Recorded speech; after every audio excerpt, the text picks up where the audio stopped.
今天早上咧，而家喺夏威夷啦，Honolulu 咧機場，我而家坐早機啦，8點20分咧就飛去呢個澳洲嘅墨爾本啊 ，Melbourne。咁呢架就係澳洲 Qantas 嘅廉航 Jetstar 啊，係787嚟嘅。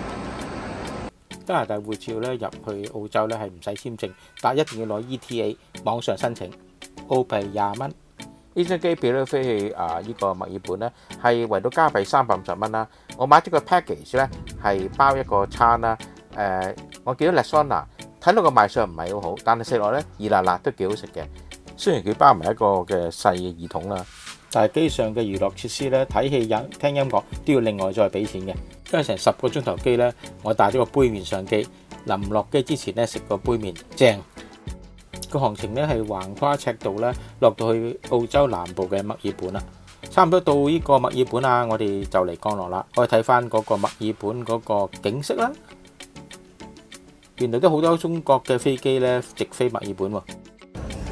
而家咧到咗澳洲呢個 Melbourne 啦，飛咗10個鐘頭35分鐘啦，由呢個嘅夏威夷啦飛過嚟啦，直航啦，坐呢個 Jetstar 啦。咁而家咧出去啦，準備攞行李啦。今晚會喺 Melbourne 會留2日嘅。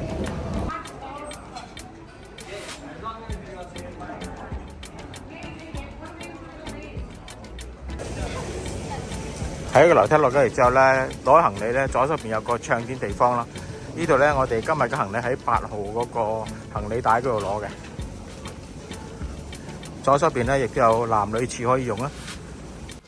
記住咧，好多嘅食物啊，同埋種子啊嗰啲，甚至乎臘腸咧，有中文寫住咧，唔可以帶入去澳洲嘅。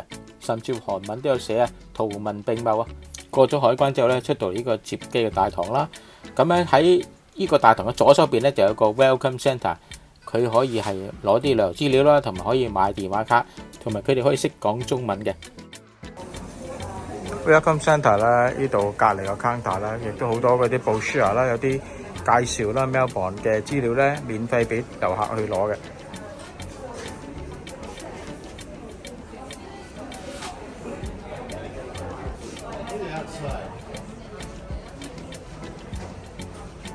甚至乎可以咧喺自助機度買一個電話卡 SIM 卡。如果識英文咧，我建議一陣跟我去另外一間買咯，平啲。喺右邊咧，我哋直行咧就會經過一個 information centre 啦，可以問一啲嘅旅遊資料啦。會有啲嘅義工去幫你嘅。去到篤咧，其實呢度有另外2間電話公司嘅。左手邊咧就係呢個嘅Vodafone 啦，右手邊咧就係呢一個嘅 Yes 呢個 Optus 嘅電話公司啦。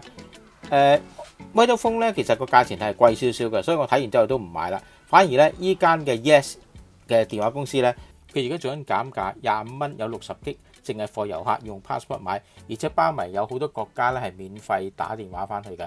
佢係全國通用28日。佢同我講話市區買唔到呢個價錢嘅。今次咧因為我係租車啦，所以我就唔搭巴士啦。如果冇租車嘅朋友咧，你可以坐呢個嘅Skybus 咧，直出去呢個 Melbourne 市中心啦，係雙層巴士，有埋中文添啊，相當方便啊！可以喺自助售票機嗰度買飛啦。佢嘅車費咧係單人嘅成人車費24.6，來回41.2，小朋友咧分別係4蚊，同埋來回係6蚊嘅。跟住我去咗候車區嗰度等租車間公司接我去呢個嘅租車嗰度去辦理租車手續啦。因為佢係 bargain 咧係比較平啲，就唔喺個 terminal 裏邊有 counter 嘅，所以要接駁車要成15分鐘先去到佢個嘅 office 嘅。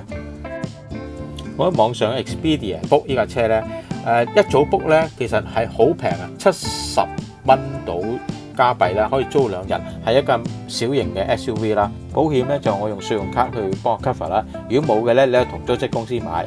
另外大家咧最好係行一次嘅車咧，車一車嘅車冇問題。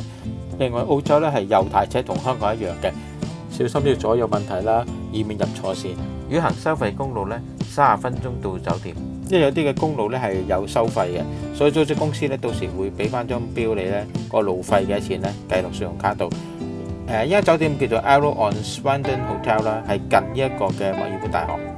酒店咧唔算大啦，但係咧有埋廚房，可以煮下嘢食，有埋微波爐，都夠方便。100蚊加幣一晚。凌晨咧，我哋4點零鐘起身咧，我哋5點鐘咧就開車，就喺墨爾本出發，就去呢一個嘅大洋路 The Great Ocean Road 睇個12面島石。因為早去咧就冇咁塞車，同埋入到去咧日出嘅時候咧可以睇到個景色係好靚。喜歡影相嘅朋友咧就可以避開遊客啦，同埋旅行團啦，慢慢去影相啊！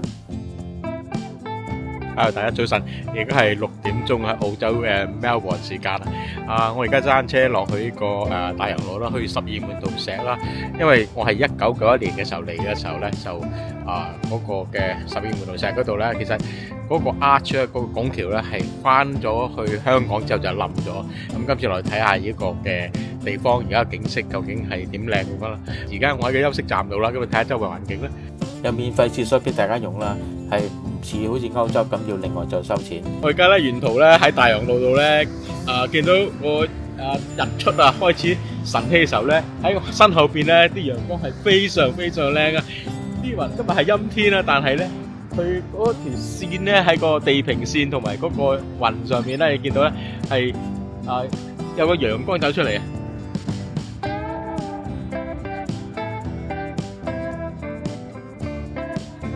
澳洲嘅牛場有乳牛黑白色啲牛好靚而家啲陽光出翻嚟啦，而家落緊去呢個大洋路，就有15分鐘就到啦。一陣就同大家睇下個海岸嘅風光啊！到咗個大洋路嘅旅遊中心啦，停車場係免費泊車噶。之後咧，我哋就沿住嗰個嘅指示咧行落去呢個12門徒石嗰個嘅觀景區啦。個旅遊中心咧原來開10點鐘，我哋8點零鐘已經到啦。有中文嘅曲可以有呢個旅遊介紹添。然後12門徒石咧係屬於個 Port Campbell 嘅National Park 國家公園。呢度有啲嘅規則啦，個懸崖係有啲唔穩定嘅。其實你又不停俾海水同埋風侵蝕啦，可能會冧落嚟嘅。咁啊唔俾飛航拍啦，又唔可以離開嗰條步道啦，同埋會有蛇出沒。OK， 到咗呢個12門徒石啦。而家你睇睇下邊，哇，相當靚啊！而家有啲藍天出翻嚟啊，好靚嘅環境啊！卒之咧揸咗大概3個鐘頭車咧，就由 Melbourne 咧嚟到呢一個嘅12門徒石啦。靚唔靚喺度，Sunny？靚啊，好靚啊！今日而家就有啲陽光出翻嚟啦。咁今日啲風唔算大啦，你睇後邊個環境咧，好似一個嘅仙境咁樣。我第一次嚟嘅。我係1990年第一次嚟啦，咁今次咧就係幾年後咧再嚟，個景色都係差唔多，但係好多嘅旅遊中心同埋啲步道咧都做得比較好完善啦，俾遊客可以喺度慢慢欣賞。而家我沿呢條步道一路行咧，行翻出去咧另外嗰個觀景台嗰度啊，就喺我右手邊啊。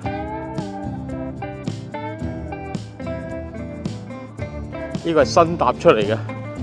以前我30年前嚟係冇嘅，你睇下呢個神嘅創造咧，好特別啊！大自然嘅鬼斧神工。好啦，呢個又睇翻呢條左手邊咧就係大洋路啦。一陣我哋會行翻呢條嘅路向下邊咧，東邊咧會再睇下嗰啲嘅景色啦。咁而家行出去平台嗰度啦，我喺個新個嘅觀景台度望翻出去啦。而家開始又有啲雲啦，又開始想落雨啦。你睇下後邊個雲咧，一路湧埋過嚟個大嘅黑雲，但係個景色仍然都好靚啊！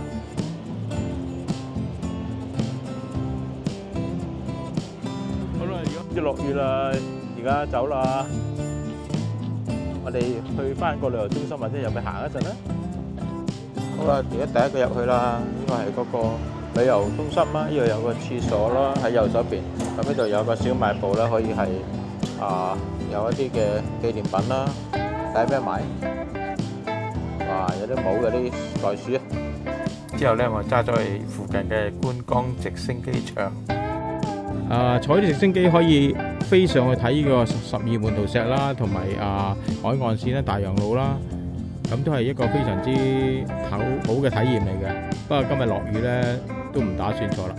但係仍然有唔少遊客咧排隊等上機，飛15分鐘啦，每人係175澳幣。揸車大概幾分鐘咧，去埋呢個 Gibson Steps Beach 呢個海灘咧可以行落下邊嘅，由沙灘咧去欣賞翻呢啲十二門徒石啊，同埋欣賞呢啲個巨浪嘅景色。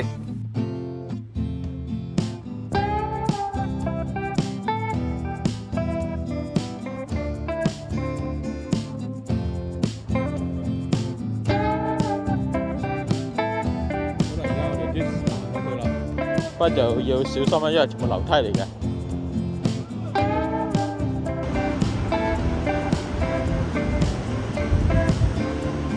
由上邊嗰個懸崖嗰條路啦，落咗嚟啦，而呢啲嘅樓梯級，而家幾多人落嚟呢個沙灘嗰度？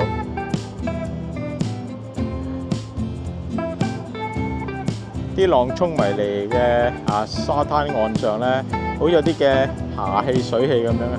後邊咧就係呢一個嘅另外嘅十二門徒石嘅一啲嘅石群啦，好多人過嚟打卡影相。我都同石啲影翻幾張好玩嘅相啦。跟住咧翻 Melbourne 咧，同大家喺唐人街揾食啦，同埋咧去一個小鎮漁村嗰度咧食一啲嘅海鮮生蠔，性價比好高㗎。記得 like、subscribe 同埋 share 條片啊！下條片再見，拜拜。